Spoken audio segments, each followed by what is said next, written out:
Hey, what's going on YouTube? I thought long and hard about what I wanted to have as my first knife review video since I restarted my channel. And you may hear a cat in the background, but that's okay. He's just a little whiny butt. Um, and so I decided that the knife that I wanted to review first was one that came out while I was kind of away from the knife scene and that got a lot of commotion over it. And that is the PM or Paramilitary 3 from Spyderco. Made in Golden, Colorado Earth, USA. Sal Glusser and Eric Glusser design. Those are designers that work for and own Spyderco. And this one happens to be in CPM S45VN, which is a newer steel. So let's start off with doing some size comparisons. I really don't mean to sound like every other knife review channel out there, but you know, you guys seem to like to know those kind of things. So let's do that to start off with. And here it is next to a standard light bulb. So as you can see, it's longer than a standard light bulb and much thinner. And you can see that the standard light bulb does not fit into the profile. What? Oh, okay, something else. All right. Yeah.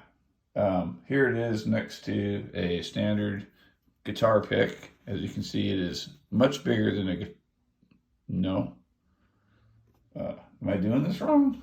I don't know. How about next to a Sharpie? So as you can see, it's much... All right, I get it. Knives. Got to do it compared to knives. Okay. So here it is next to the Wee Banter. And you're going to notice that the Wee Banter is, even though it's almost equal in cutting edge, it is a much smaller in handle knife, but just about as wide, just about the same size profile. If it wasn't for the hump, they would be very close to the same. And then here we have it next to a special edition Benchmade 710-1301, which is a huge knife. Right? So, as you can see, much smaller than that knife. So, let's get some actual size details. We have a 2.5-inch blade, 3 inches overall, 2.5-inch cutting edge, and a handle of 4 1/4. So, if you're to that thing where you like inch per inch, 3-inch blade, 4-inch handle, this is a little bit over that. For 2.5 inches of cutting edge, 4 1/4-inch handles, to me is not a very good handle ratio. And oh, by the way, I should probably let you guys know that this knife does not come with these scales.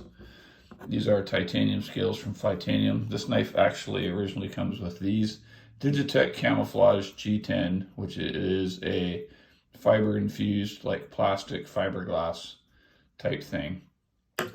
And so this knife does not weigh, this knife weighs a lot more than the original. The original with these scales comes in at 3.4 ounces.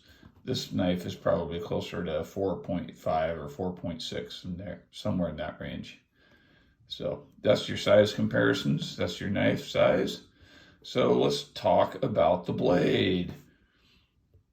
This is 3.5 millimeter blade.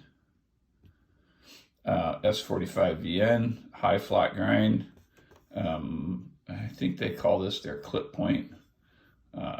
Spyderco blades don't look anything like your standard blades ever, it seems like. So calling it a clip point is kind of weird to me. It has a half choil, so that's part of the blade. S45VN, CPM S45VN is a powdered metallurgy, basically an upgrade from S35. Increased toughness, increased edge retention, able to take a higher heat treat, all that good stuff. I will tell you just from general use, it seems to hold edge like forever. It's really good. It's really good. I'm very impressed. And it's not, I mean, it takes longer to sharpen, but it's not harder to sharpen. I would say sharpening wise, it's almost the same as S35 really. But I like it a lot. You get a nice good fine tip for piercing. It's not super thin behind the edge, but it's not bad. Probably my only complaint is, why did they go so thick? They went with the same. If you don't know that this knife is a shrunken down version of another paramilitary, the Paramilitary 2, and I don't know why they shrank the knife down, made the blade shorter, but didn't make the stock a little bit thinner. They could have done, and I got this knife out for comparisons for a lot of reasons. They could have done something like this.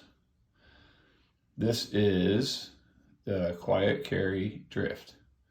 And these knives, especially now that they both have titanium scales, are very similar. Really. You got a little bit more belly in this one, in the blade, but you got just about the same cutting distance. You got that kind of forward finger choil. You've got titanium handles. This, of course, is a frame lock. But they were able to get more cutting edge and just as much blade into a much smaller package on this knife. And something else you'll notice is they use the all familiar Spyderco style paperclip clip, which I really like. And you'll see that you get a really nice deep carry. And the way they did their lanyard hole, anyway, I don't want to review this knife, but yeah, they could have done a lot of things on this knife similar to this knife, and I think it would have made things a little bit better. But, you know, designers design how they want to design. This is a Spyderco design knife, so there you go.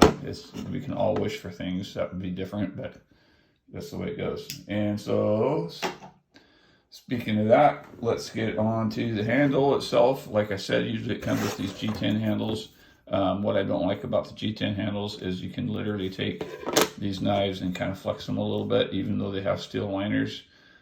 This is not as bad as the Paramilitary 2 because the Paramilitary 2 is longer.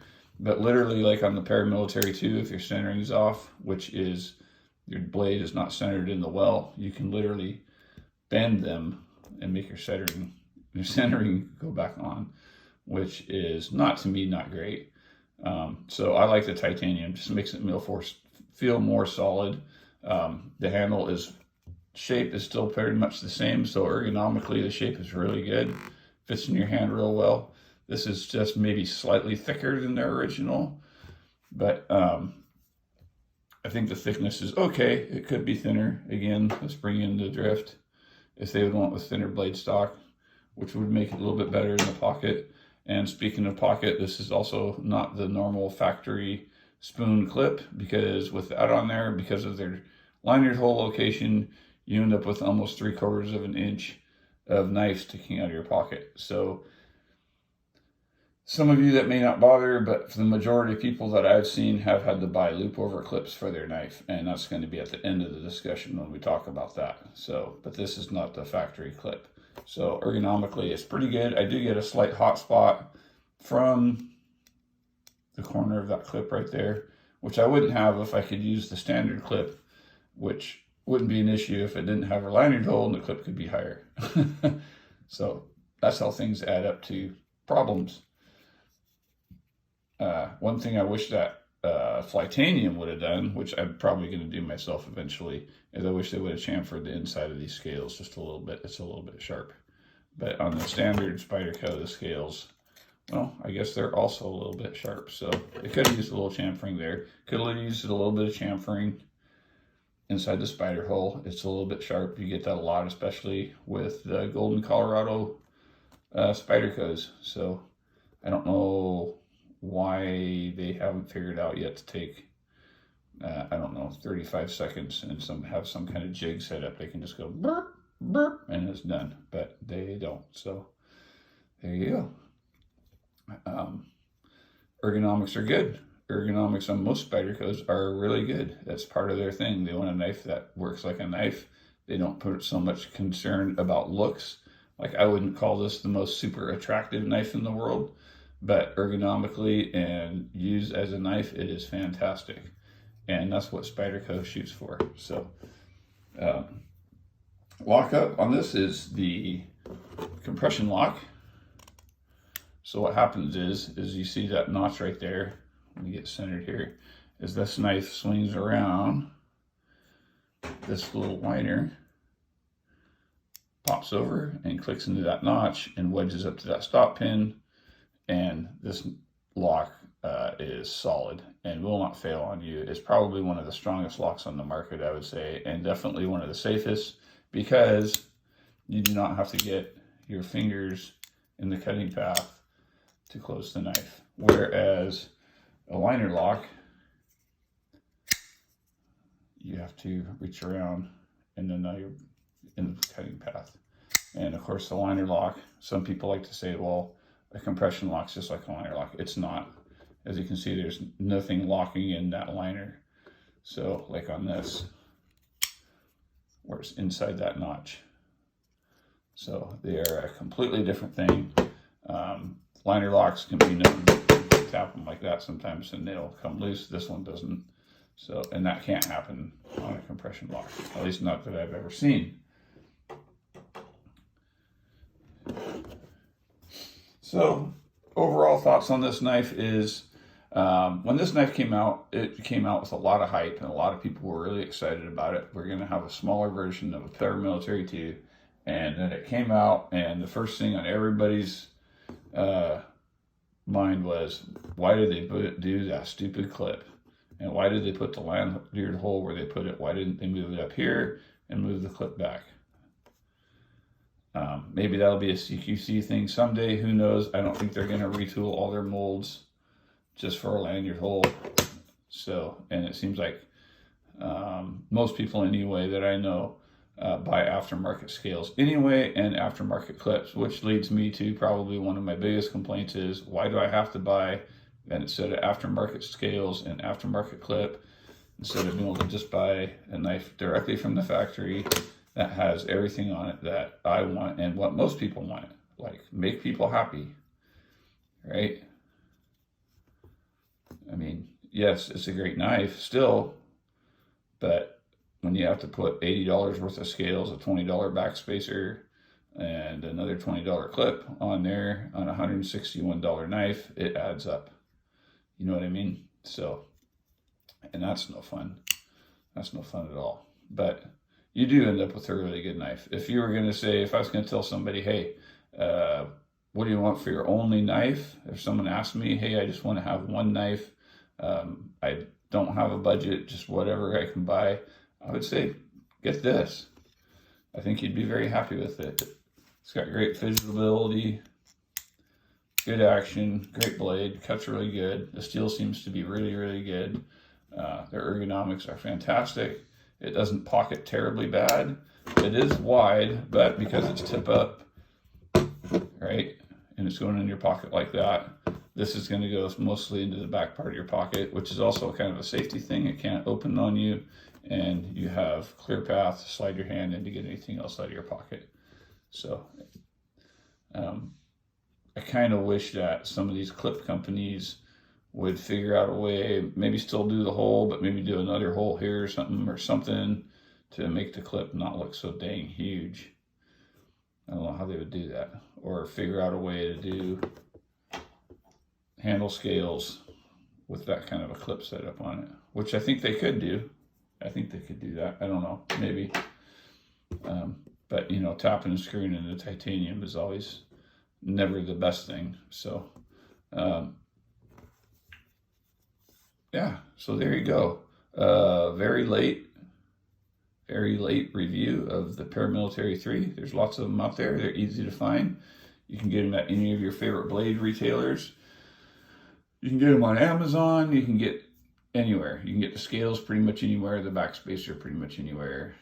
The clips pretty much just about anywhere. So that's one nice thing about this knife, is it is easily modifiable. I will tell you right now, when you go to modify it, you may fight the lanyard tube a little bit. It's very, very, very tight, but be patient. Use a little bit of force and it will work just fine. So that's all I got to say about that.